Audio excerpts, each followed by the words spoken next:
Boa noite. Olá, boa noite. Mais tiroteio na favela da Rocinha, no Rio de Janeiro. 8 pessoas morrem durante confronto entre policiais e traficantes. Moradores contam que os disparos seguiram por cerca de 1 hora. Em São Paulo, jovem de 26 anos é morto durante tentativa de assalto na porta de casa. Nos Estados Unidos, sábado de manifestações por mudanças na lei do armamento. Pelo mundo, um dia de mobilização. As luzes foram apagadas por 1 hora até nos principais pontos turísticos.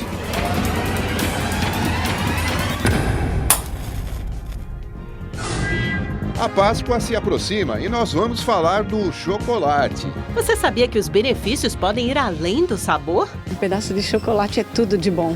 E tem muito mais aqui no Rede TV News. Seja bem-vindo e aproveite as notícias. O presidente Michel Temer fez uma visita no início da tarde deste sábado que, pelo jeito, tem tudo a ver com a reforma ministerial. A repórter Caroline Rosito está em Brasília e tem os detalhes. Carol, o presidente Temer não para. Quem ele foi visitar nessa tarde? Boa noite, Amanda. Boa noite a todos. O presidente Michel Temer saiu do Palácio do Jaburu e foi até a casa do ex-presidente e companheiro de partido José Sarney. O encontro durou cerca de 30 minutos e, segundo a assessoria do Palácio do Planalto, eles discutiram questões políticas. José Sarney é considerado um conselheiro do presidente Michel Temer, que já começou a discutir com ministros próximos a reforma ministerial. E amanhã a agenda do presidente é intensa no Palácio do Jaburu, com a presença de presidentes dos partidos da base que vão levar ao presidente Michel Temer sugestões de nomes para os novos ministérios. O presidente precisa decidir rapidamente esses nomes dos novos titulares que vão assumir ali a esplanada dos ministérios. Vamos ver na reportagem. O governo já anunciou. A nova equipe ministerial deve ser concluída na primeira semana de abril. Pelas regras eleitorais, os ministros que vão se candidatar precisam deixar o cargo até o dia 7 do mês que vem. Alguns, no entanto, já querem passar a Páscoa fazendo campanha. Os ministros da Saúde, Ricardo Barros, do PP, e dos Transportes, Maurício Quintela, do PR, liberam as pastas na quarta-feira, dia 28. Outros 10 ministros também cogitam sair. Entre eles, Mendonça Filho, do DEM, titular da Educação. O democrata disputará as eleições de outubro, só não resolveu para qual cargo. Henrique Meirelles, da Fazenda, ainda não decidiu se tentará o Palácio do Planalto. O governo não definiu se vai substituir os ministros pelos secretários executivos, mas os partidos da base devem permanecer nas pastas que já comandam. O objetivo do presidente Michel Temer é garantir apoio à pauta governista. Enquanto não há acordo, alguns ministérios devem continuar chefiados pelos ministros interinos, até a definição oficial dos novos nomes. E não é só a pauta da reforma ministerial que deve ocupar a agenda do presidente Michel Temer. Na segunda-feira, ele tem uma reunião em São Paulo com a diretoria da Federação do Comércio. Em entrevista à revista Isto É, Temer admitiu que vai tentar a reeleição. O presidente disse que seria uma covardia não concorrer porque recuperou um país quebrado. Se orgulha disso e precisa mostrar o que está sendo feito.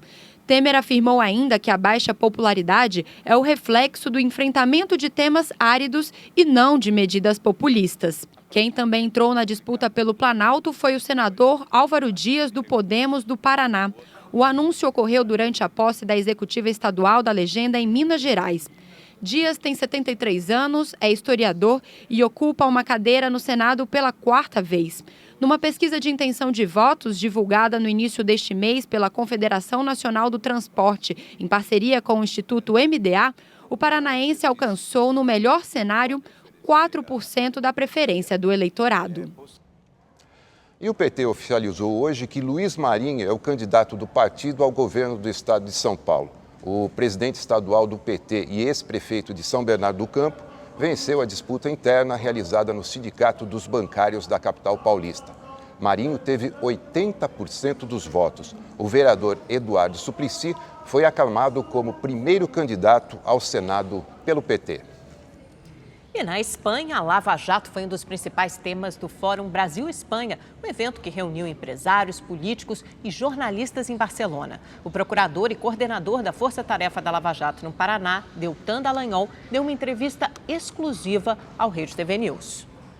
O tema do jurista foi o legado da Lava Jato nos últimos 4 anos. Muitas pessoas ainda associam a Lava Jato à Petrobras, mas a Petrobras foi apenas a ponta de um iceberg gigantesco de corrupção que a Lava Jato trouxe à tona e mostrou para todos nós. Basicamente, o que acontece é que políticos e partidos desonestos, de diferentes ideologias, colocam para chefiar órgãos públicos pessoas que estão incumbidas de arrecadar propinas. Essas pessoas fraudam licitações em benefício de empresas que concordam em pagar as propinas em troca de lucros extraordinários. Essa propina ela acaba fluindo para o bolso dos envolvidos e para caras campanhas eleitorais. Isso nos ajuda a entender o Brasil. No Fórum Brasil-Espanha, Dallagnol falou sobre a existência de uma corrupção endêmica no país e que deve ser combatida. O procurador também criticou os inúmeros casos de crimes que prescrevem no Brasil e o possível fim das delações premiadas devido à impunidade vigente. Deltan Dallagnol ainda disse que o poder de mudança, muito mais do que em operações como a Lava Jato, está nas mãos do povo, nas eleições. É preciso que sejam aprovadas reformas, mudanças nas leis, para fechar as brechas por onde o dinheiro público escoa. E para que nós possamos alcançar essas mudanças, nós precisamos de parlamentares federais, isto é, senadores e deputados federais, que estejam comprometidos com uma agenda anticorrupção. Paulo Otero, de Barcelona, para o Rede TV News. Olha só, 8 pessoas morreram em uma operação hoje de manhã na comunidade da Rocinha, zona sul do Rio de Janeiro. A polícia diz que todas as vítimas têm envolvimento com tráfico, mas a família de um jovem de 19 anos nega.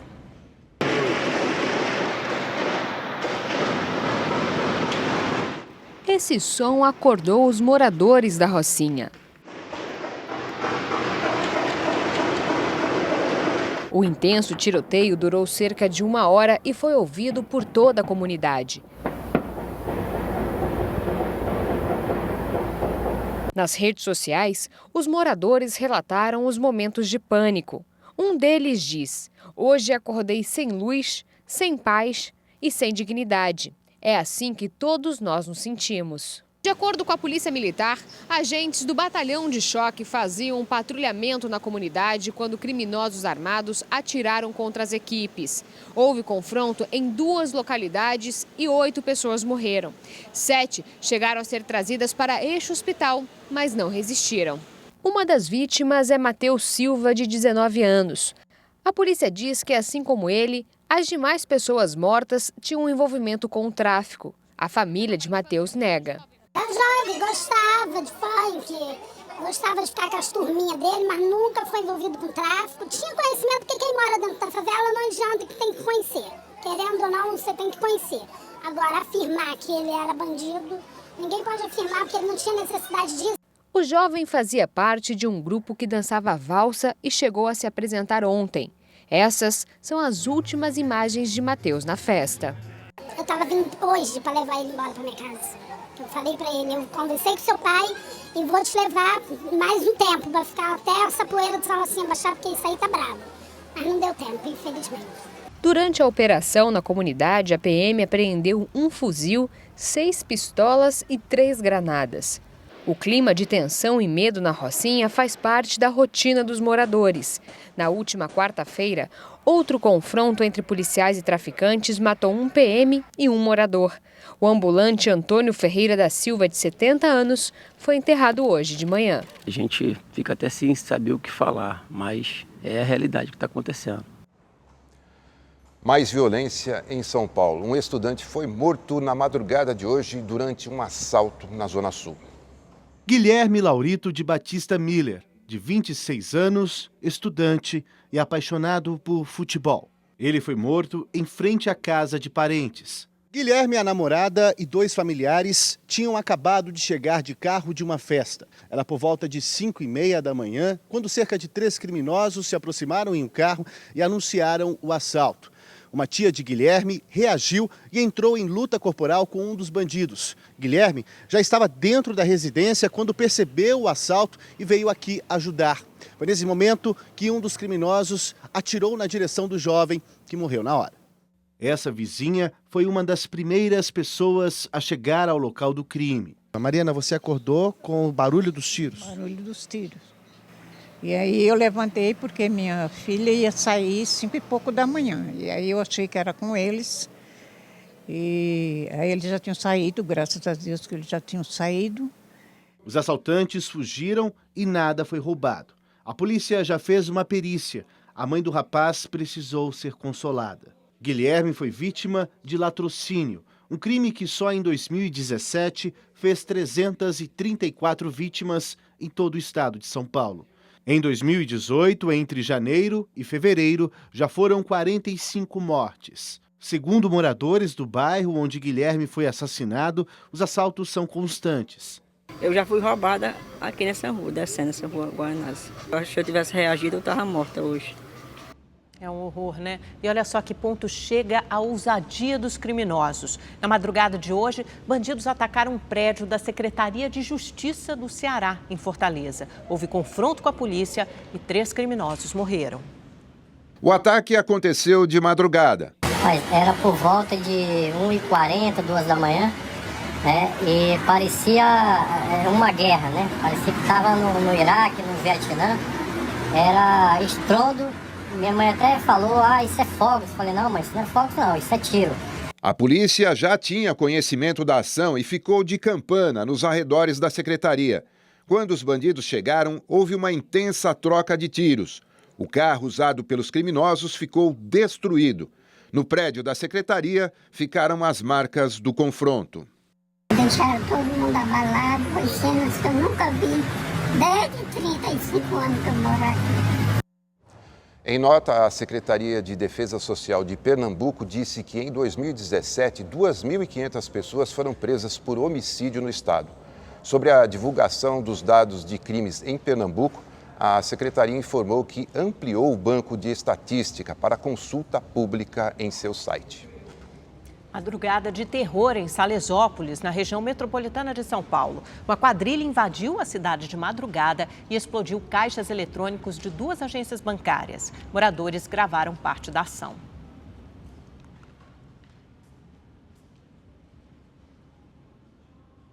Foram 30 minutos de intenso tiroteio. Olha, não dá, velho, não dá. Olha. Gente, tá difícil, velho. Olha, escuta o bagulho, tá difícil. 2 agências foram destruídas pelos criminosos, que levaram um cofre e o dinheiro de 3 caixas eletrônicos. Os moradores saíram às ruas assustados. Tinha mais de 30 cara, velho. Eu tô daqui, eu vi uns 15, velho.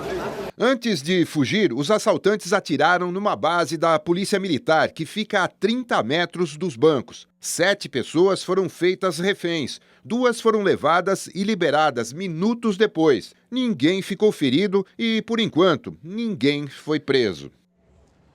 Agora veja essa situação. Policiais imobilizaram e algemaram um estudante do Instituto Federal de São Paulo, na região central da cidade.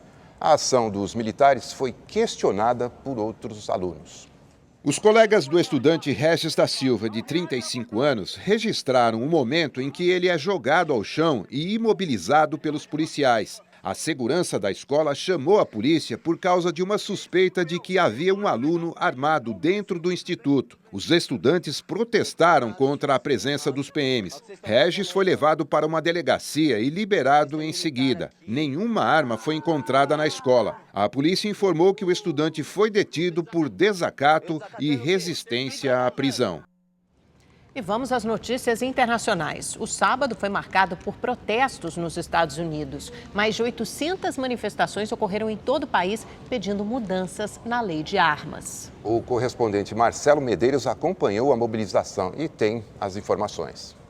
Em Parkland, na Flórida, a cidade da escola que foi alvo do tiroteio que deixou 17 mortos há um mês, a população se reuniu logo cedo, mas a maioria dos sobreviventes não estava lá. Muitos deles foram para Washington, liderar uma das maiores manifestações contra a lei de armas já vistas até hoje no país. Minha geração passou a vida vendo tiroteios atrás de tiroteios e aprendeu que a nossa voz é poderosa e o nosso voto importa. Cerca de 500 mil pessoas de todas as partes dos Estados Unidos se juntaram aos jovens. Eles se reuniram em frente ao Capitólio, onde fica o Congresso americano, e depois marcharam até a Casa Branca. Eu acho que hoje é um passo, mas espero que a gente mantenha esta força para poder parar a loucura das armas. A cena se repetiu em diversos pontos dos Estados Unidos. Foram mais de 800 protestos. Aqui em Nova York, a concentração de manifestantes começou às 10 horas da manhã. Eram tantos que ocuparam 13 quarteirões bem ao lado do Central Park. Depois, marcharam por 2 quilômetros pela ilha de Manhattan. A prefeitura calcula que mais de 150 mil pessoas tenham participado. Nos cartazes, as principais reivindicações do grupo: a proibição da venda de rifles e de dispositivos que transformam armas em metralhadoras, além de regras mais rígidas para os antecedentes criminais. Nós estamos aqui uns pelos outros e devemos ficar juntos, porque eles não irão nos ajudar se nós não nos ajudarmos. A gente não se sente seguro quando vai à escola, sente medo. Cristina frequenta manifestações pelo desarmamento há 50 anos e acredita que juntos os americanos irão conseguir mudanças nas leis. Eu sinto que participei de algo muito especial e significativo para o país e também para o mundo, já que as pessoas olham para os Estados Unidos. Não só olham, como participam dos protestos. Na Europa, por exemplo, houve atos em Paris, Amsterdã e Bruxelas. O presidente Donald Trump não se pronunciou sobre as marchas. Ele passa o final de semana em sua casa na Flórida. Já a Casa Branca divulgou uma nota em que diz que aplaude esses jovens americanos e que manter as crianças seguras é prioridade do presidente. De Nova York, Marcelo Medeiros para o Rede TV News. Quando não interessa, ele não tuita, né? Olha, no sul da França, o policial que trocou de lugar com um refém no atentado terrorista com 4 vítimas fatais que aconteceu ontem, morreu neste sábado. O tenente-coronel Arnaud Beltrame, de 45 anos, entrou no supermercado em Trebé para que uma mulher fosse libertada. Em uma entrevista para um jornal francês, a mãe de Beltrame disse não estar surpresa com a atitude do filho e ressaltou que ele vivia para defender seu país. Forcément lui? Oui, je sais bien. O terrorista, identificado como Redouan Lakhdin, de origem marroquina, sequestrou um carro em Carcassonne, matou o passageiro e depois seguiu para Trebé, a 8 quilômetros de distância. 16 pessoas ficaram feridas no ataque reivindicado pelo Estado Islâmico. Lakhdin foi morto a tiros pela polícia. Ele teria exigido a liberdade de Salah Abdeslam, um dos terroristas responsáveis pelos atentados em Paris em novembro de 2015, quando 130 pessoas morreram. Na Malásia, 2 marinheiros chineses foram resgatados com vida depois de 50 horas à espera de socorro. Mergulhadores ouviram o som de batidas e encontraram as vítimas presas em uma espécie de bolsão de ar. Outros 3 homens não resistiram. 9 ainda estão desaparecidos. A draga de areia em que trabalhavam virou na costa sul do país. No Peru, a justiça proibiu o ex-presidente Pedro Pablo Kuczynski de deixar o país nos próximos 18 meses. Ele renunciou na quarta-feira passada depois de vários vídeos revelarem chantagens e cobranças de propinas no seu governo. Kuczynski é investigado por lavagem de dinheiro, corrupção e envolvimento ilícito com a empreiteira Odebrecht, julgada na Lava Jato. Para promover a consciência ecológica, todo ano o Departamento de Lazer e Cultura de Hong Kong, na China, faz o Festival de Flores na primavera.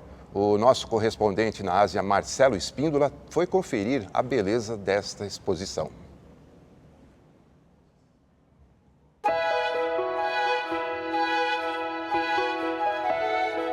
Para receber o público e a imprensa do mundo todo, a elegância e o colorido de 12 mil tulipas. Mas este ano a vez é da dália, escolhida como símbolo do evento. Nativa do México e da Guatemala, aqui em Hong Kong exibe as cores vibrantes em toda parte. No canteiro central, nos requintados jardins ornamentais chineses ou em um casebre mais rústico. também está na réplica de uma simpática estação de trem e embeleza o Jardim da Exposição, onde, claro, ela é a figura principal. No festival deste ano foram usadas 400 mil flores e para representar o tema Alegria em Flor, elas formam esses divertidos animais aqui que encantam crianças e os adultos também. É tanto colorido que dá para em algum instante imaginar como seria o mundo se fosse de flores e plantas. O elefante seria assim, cavalo também. O macaco continuaria Peralta. Quem vê quer imitar ele. Desta abelha ninguém teria medo e todos os animais estariam supervisionados pelo olhar de um florido Rei Leão. A cachoeira destilaria as águas em cores e pétalas. O mar poderia não ser de rosas, mas teria diversidade de tantas flores nas ondas. Fantasia que alegra e distrai a mente de quem passa por aqui. Estou feliz com muitas flores de cores vermelhas, amarelas e verdes. É muito bonito. Eu gosto muito do Festival de Flores de Hong Kong. Eu sou da Finlândia e acho que é maravilhoso tudo que está aqui. É muito, muito legal e eu gosto muito. O bambu, tão comum na China, não pode faltar e com as flores dá um toque artístico. O girassol também apresenta seu esplendor à frente de uma cortina de boca de leão. E na cidade que respira tecnologia, do jardim colorido brota-se a árvore de painel solar. Um coração de pétalas para fotografar em meio a tanta beleza, onde se abre um caminho para observar e perceber a riqueza no que é simples, natural, sincero, como uma singela saudação. Hello, Brasil. Marcelo Espíndola, de Hong Kong, para o Rede TV News. Olha que linda, Hong Kong toda florida. Bom, nós estamos no outono, né? Vai demorar até chegar a primavera. Vamos falar com a Lu sobre a previsão do tempo. Ontem ela explicou o seguinte, né, Lu? Eu estou aprendendo muito com você todos os dias. Que vinha uma frente fria que ia provocar chuva no sul do país. E a gente sabe que depois de toda a frente fria, vem uma massa de ar polar. O que eu quero saber é o seguinte, amanhã já começa a esfriar para os gaúchos? Começa assim, Amanda, tá aprendendo direitinho. Uma boa noite a todos. Essa frente fria, ela foi muito forte, atrás dela vem essa massa de ar polar. Ainda há previsão de pancadas de chuva para o sul, amanhã chuva forte. Mas como essa frente fria está na cola, amanhã já começa a esfriar sim. E nas áreas onde a chuva vai ser mais intensa, é onde o frio também vai ser mais sentido. Daqui a pouquinho eu mostro no mapa. Esse frio vai chegar à tarde no centro-oeste do país. E na segunda-feira ele vai ter força suficiente para chegar no sul do Amazonas, no Acre e também em Rondônia. E a gente pode registrar na segunda-feira, provavelmente a gente vai registrar a primeira friagem do ano nessa área. E isso não é comum, é raro agora em março, viu? Vamos dar uma olhadinha no mapa agora? Então, vamos lá para o sul do país. Olha só, apesar do mapa estar escuro, tanto na campanha quanto no sul gaúcho, indicando que a chuva vai ser mais intensa nessa área, ela não vai dar trégua em todo o oeste da região e nessa área também. Então, é exatamente nessas duas áreas que o frio vai ser sentido, que a massa de ar polar vai atuar um pouquinho mais. Nas outras áreas também chove, mas não vai estar tão frio quanto nessas duas que eu falei. Vamos para o sudeste agora? No sudeste, olha só, tudo amarelo, quase tudo amarelo, indicando que o sol vai predominar nas três capitais, Mineira, Paulista e Fluminense. E nas demais áreas, em verde claro, ocorrem pancadas de chuva em pontos isolados. Só que dá uma olhadinha lá no verde escuro, todo o leste capixaba, incluindo a capital Vitória, vai ter chuva a qualquer hora do dia. Vamos para o Nordeste agora?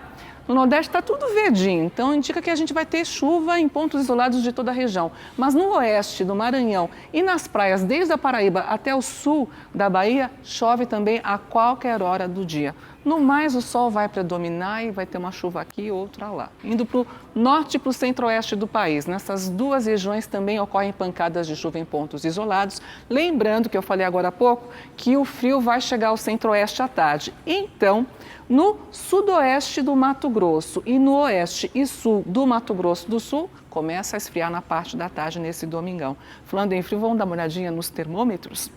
O dia vai começar com 22 graus no Acre, em Rio Branco, na capital Rio Branco, em Palmas, e 21 lá no Rio de Janeiro. À tarde, os termômetros não vão passar dos 26 em Porto Alegre, mas eles vão chegar aos 36 aqui em Boa Vista. E em São Paulo, olha só, a máxima vai ser de 29 graus. Eu vou aproveitar e chamar quem, Amanda? O temporino. Olha como ele está. Ele está reclamando do calor porque o que acontece? Março costuma ser um mês quente aqui na capital paulista, só que esse ano a gente está com a temperatura quase 3 graus acima da média, então ele não está aguentando, está reclamando de calor, está com sede, está bebendo água, mas não está adiantando. E o março nem terminou, hein? Pois é, aquela época de transição, estação da transição que você sempre fala de outono, né, Lu? Porque tá com cara de verão ainda. Muito quente, aquelas pancadas de chuva à tarde. Amanhã vai ser um dia parecido com hoje em São Paulo, pelo que eu entendi, né? Vai ser. Mas olha, mesmo não terminando, né, Gaccione, mesmo tendo essa coisa do calor em março, a gente já pode considerar esse março um dos mais quentes desde 1961, 57 anos de quentura. Nossa, batendo recordes. Tá certo. Bom domingo a todos, a gente se vê na segunda. Aproveite o seu domingo de sol e calor. Hein, né? Aqui em São Paulo, pelo menos. Dá uma piscininha. Opa, e não? Obrigada, Boa até noite. segunda. Tchau. Tchau, Gaccione. Até mais. E olha, a gente está falando desse calorão todo, mas a verdade é que o outono já começou e aí quem tem algum tipo de alergia respiratória, aquelas doenças respiratórias mesmo, já começa a se preocupar, principalmente quem tem rinite, né? Todos os ites, rinite, sinusite, sempre é sinal de preocupação. A boa notícia para essas pessoas é que existe uma vacina contra o problema. Esse é o Marcelo, dono de uma construtora. Ele precisa visitar as obras, lugar onde a poeira é um prato cheio para as crises alérgicas. Eu saía já espirrando, o olho lacrimejava muito, muita secreção nos olhos, e então era bastante difícil. Mas você percebeu que os sintomas estão todos no passado? É porque o Marcelo descobriu uma vacina contra a rinite que existe no Brasil. E agora, a vida dele é outra. Acabou esse negócio de ficar com um lencinho no bolso, nariz escorrendo, então isso acabou, essa dependência acabou. Agora imagina se isso chegasse para todo mundo. E não é pouca gente não, são 400 milhões em todo mundo que sofrem de rinite. No Brasil, cerca de 15 a 25% da população apresentam doenças alérgicas, como rinite alérgica e também asma, é o que diz a Associação Brasileira de Alergia e Imunologia. Mas os pacientes que se submeteram ao tratamento dessa vacina brasileira contra a rinite apresentaram uma melhora significativa em relação aos sintomas da doença. Isso porque existe uma diferença do tratamento dessa vacina para a vacina que era importada, não é isso, doutor Edmir? Sim, existe uma diferença que o tratamento específico e que é o ideal de ser feito, embasado em todos os alergênios que o paciente tem sensibilidade, tanto a importada como a nacional tem. Acontece que são utilizadas muitas vezes vacinas que são padronizadas, então elas são utilizadas de forma semelhante para pacientes que têm alergias a causas diferentes. O tratamento leva 1 ano e 2 meses para ser concluído e é personalizado, cada paciente tem o seu. No início são feitas aplicações semanais e com o tempo o intervalo para uma nova dose vai aumentando. Com o tratamento, o Dr. Edmir conseguiu constatar uma melhora clínica dos sintomas da rinite em quase 80% dos pacientes. Marcelo foi só um deles. Vale muito a pena, indico para todos. Foi muito bom, resolveu o problema, e esse eu indico. Vamos falar de coisa boa agora? Com a proximidade da Páscoa, o chocolate entra no centro das atenções. Amanda, é a época dos saborosos ovos. Eu só quero ver quem vai me dar um ovo de Páscoa aqui nessa redação, que eu nunca ganhei um, hein? Já fica aí o pleito. E olha, é um presente que, além de saboroso, pode ajudar a controlar a ansiedade e até mesmo, quem diria, o sono.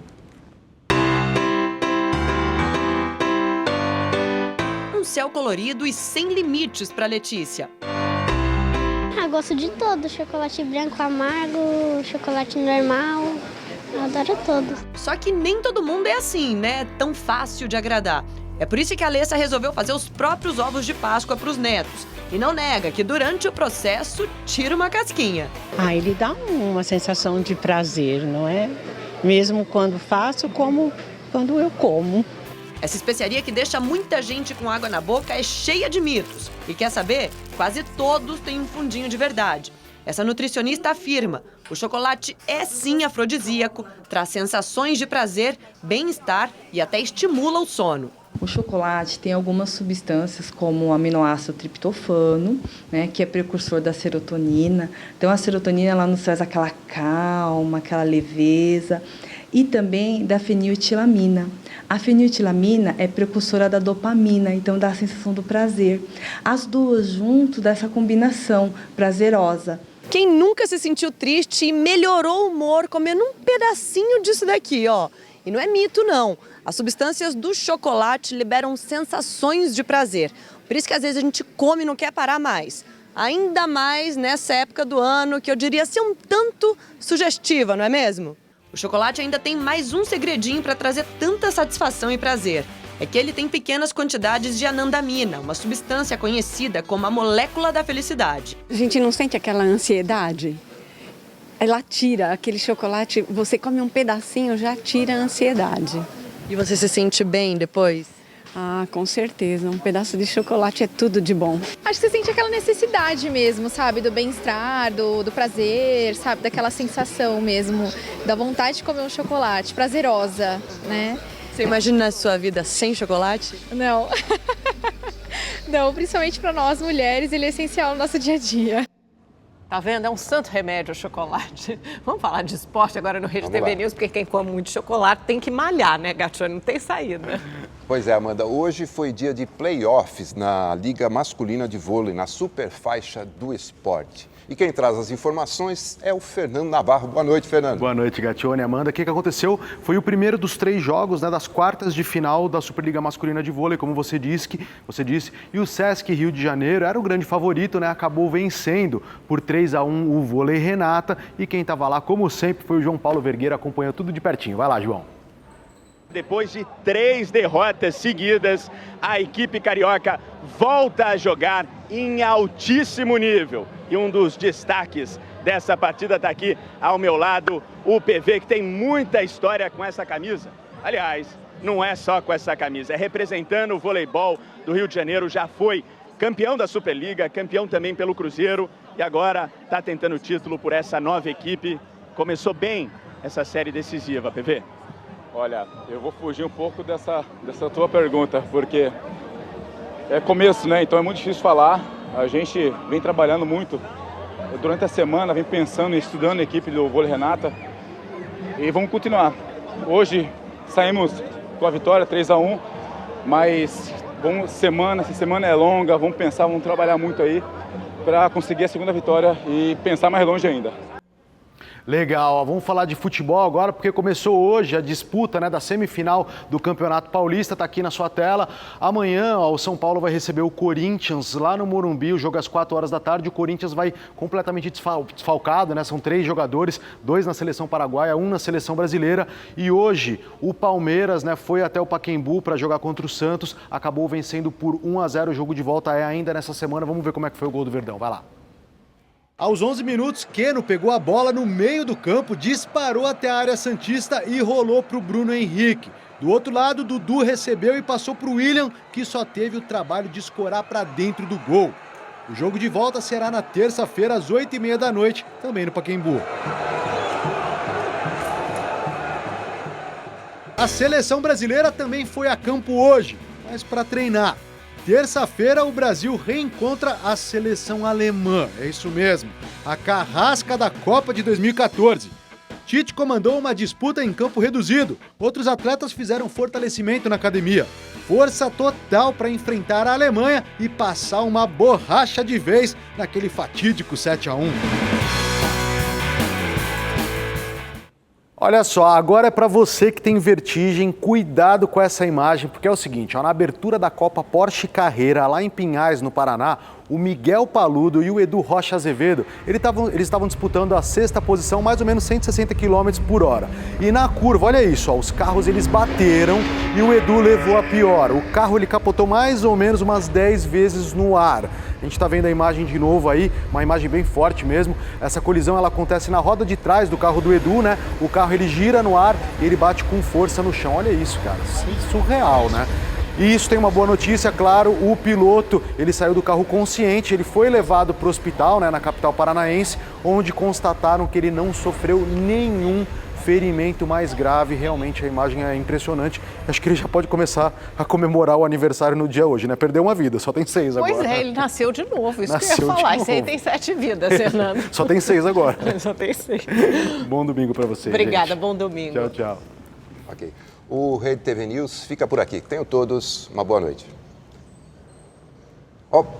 Não, temos mais uma reportagem antes da despedida, né, Gatiano? Temos Gatiano mais já uma. quer ir embora para curtir o resto do sábado, mas antes vamos chamar mais uma. Olha lá. Na Índia, o monumento escolhido foi o portão do Memorial da Guerra em Nova Delhi. Na Rússia, o Kremlin ficou no escuro para marcar a participação no evento, que é a maior mobilização do mundo na conscientização sobre as mudanças climáticas.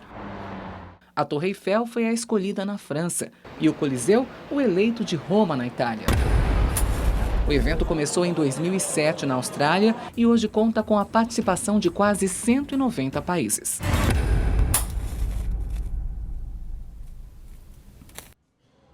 Olha, a gente viu aí que vários países ao redor do mundo desligaram as luzes hoje pelas mudanças climáticas, né? Chamando a atenção pelas mudanças climáticas. E no Brasil, o Museu do Amanhã, um dos ícones da cidade maravilhosa, meu Rio de Janeiro, apagou as luzes exatamente às 8h30 da noite. Centenas de monumentos e espaços públicos no país também ficaram às escuras por 60 minutos. Agora sim, o Rede TV News fica por aqui. Tenham todos uma boa noite. Fique agora com o programa Operação de Risco. Obrigada pela companhia. Tenha um ótimo domingo. Até segunda-feira.